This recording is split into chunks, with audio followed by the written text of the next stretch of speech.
Get your galoshes, because we're going back to the 80s to look at some of the hottest celebrities.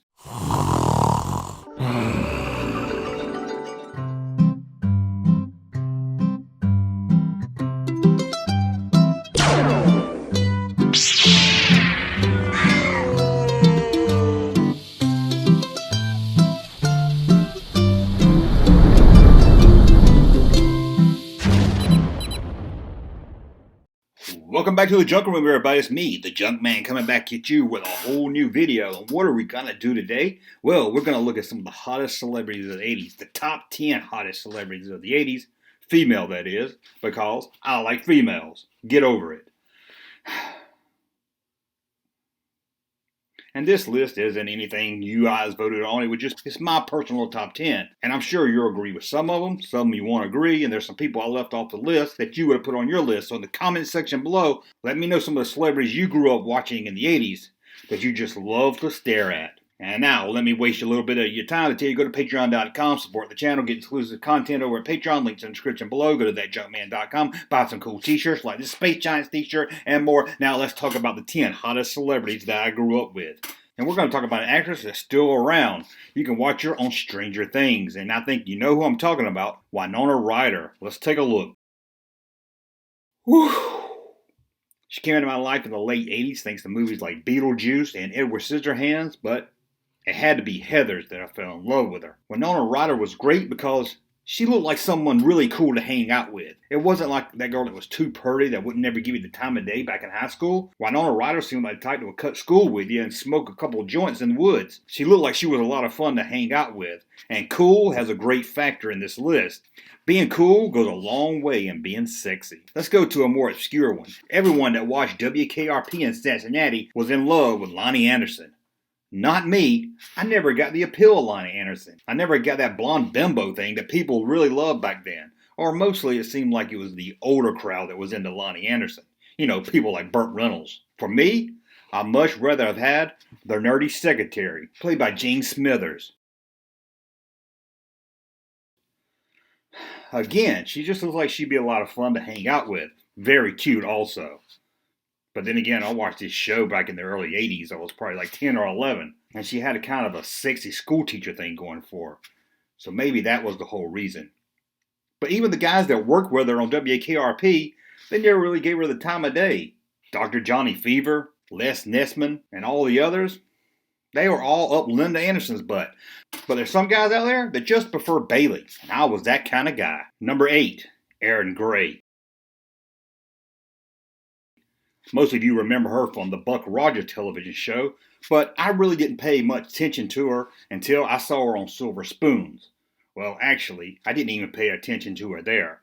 I know a lot of you loved Silver Spoons growing up in the 80s, but I hated it because I hated Ricky Schroeder, and I refused to watch it, although I would watch it every now and then. I hated Ricky Schroeder because he reminded me of every kid that I hated during that time in school. That preppy, rich boy, looks like he might like to play sports, had everything he ever wanted, and he dressed just like this kid named Josh that I really couldn't stand. He would have a shirt with a sweater over it and the collar hanging out. And the girls loved him. And there I was with my dirty Laugh Olympics t-shirt. Guess it's not my fault that he was cool. But let's get back to Erin Gray. Although I didn't really pay attention to her on Buck Rogers, I watched it, but I guess it was before I got into girls. I did notice her on Silver Spoons as being the hot MILF. But it wasn't until like some fashion magazine or something that I saw a picture of her that wasn't the Buck Rogers look or the Silver Spoon's mom look. I was like, wow, I need to go back and watch me some Buck Rogers. Probably the luckiest Buck I ever heard of. Now on the list, I almost didn't put on the list because it was so obvious I was going to put it up here. And I think you all know this one, Carrie Fisher. Here she is. Whew, probably my first celebrity crush, Carrie Fisher. Didn't really pay attention to her during A New Hope, or Star Wars as we called it back then, and even during Empire, I really didn't care that much about Carrie Fisher.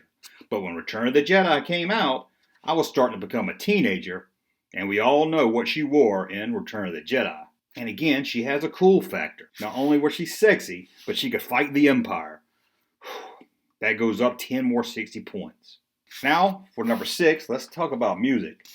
Now, I'll say that although I had a big crush on this singer, I wasn't really into her music. Or maybe I'm just saying that so you guys don't laugh at me in the comments. And we're not going to talk about Tiffany. To me, Tiffany looked like one of those members from a hair band of the 80s. So we're talking about the real mall queen, Debbie Gibson.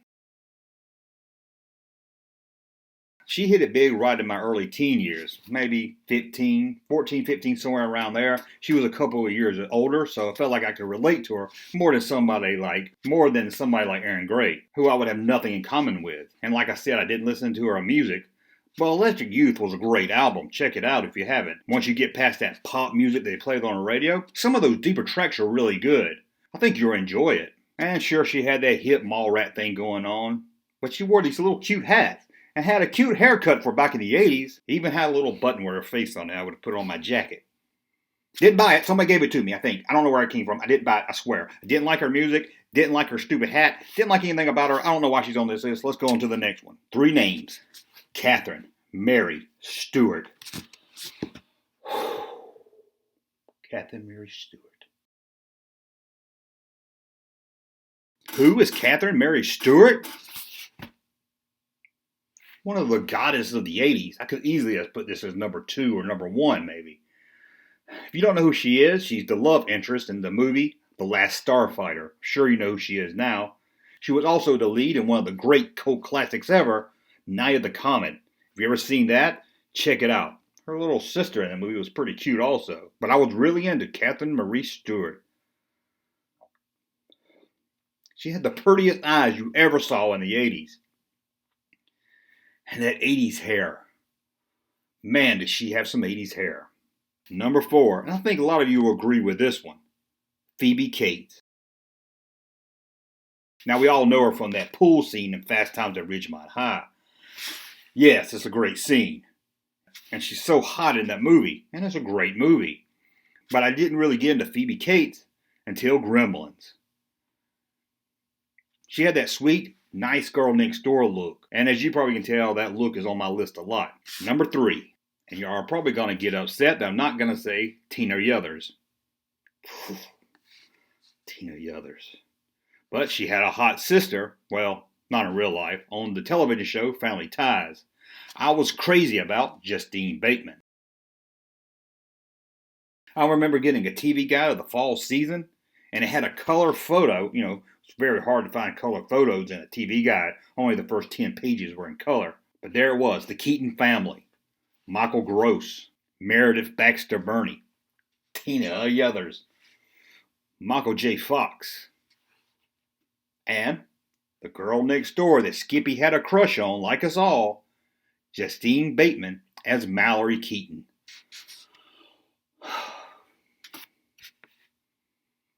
Mallory Keaton. Just saying the name makes your heart skip a beat, doesn't it? Number 2, and it better be on your list also. Another girl that had that girl next door look and just seemed pretty cool to hang out with, but she was smoking hot. We're going to talk about Sheedy. Now, I know you're probably thinking of The Breakfast Club. Although to me, she was kind of hot in The Breakfast Club. I know people say, well, she got hot at the end when they fixed her up. But no, to me, she was hot as that crazy emo girl before they put all the makeup on her and everything. Although she was pretty cute then too. But what really got me with Sheedy was War Games. I wanted to be David Fleischman so much. Thought I was a computer hacker. I had a TRS-80 computer. No modem or nothing, can never really do nothing. But I used to write these silly, easy programs that make it look like I hacked into a bank and try to show people and impress them. Never did really impress them. And I never had a girl to show it to. Never had a girl at my house during this time. And the girls I knew, they wasn't as cool as Sheedy was in War Games. They weren't going to come over to my house and hang out and play War Games with me, or let me change their grade, even if I knew how. I love some Sheedy. Before we look at number 1, let's see who Gangster Chewbacca would pick as his celebrity crush of the 80s. I tell you who really did it for me back in the day, dog. That was the sexy Shirley Booth.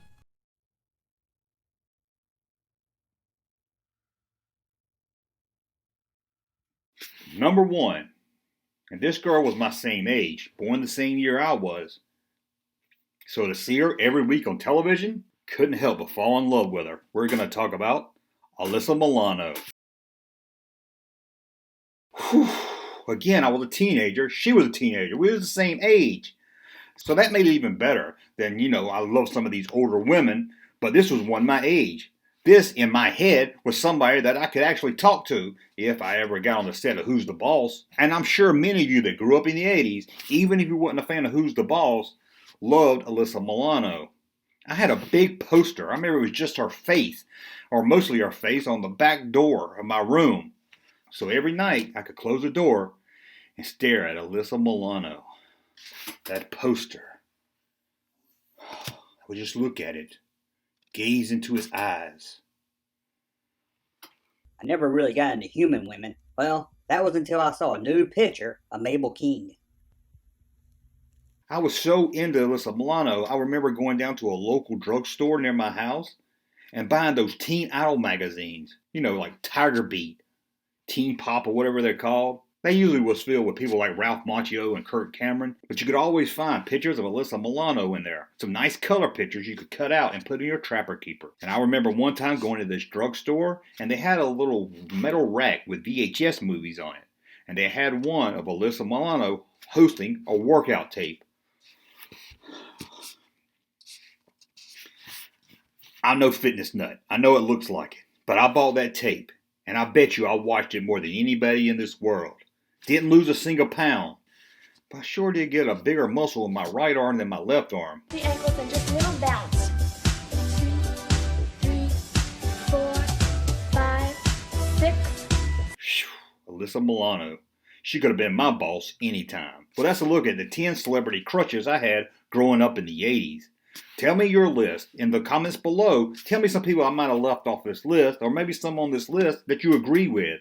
Or tell me how crazy I am for putting someone on this list. I want to thank you for watching. As always, please thumb up my videos so I know you like my content and subscribe to the channel. But I'll be back again very soon, and we'll talk more pop culture, Star Wars, toys. Who knows? We're going to talk about it on the next video. Thank you, sir, for that unsolicited testimony.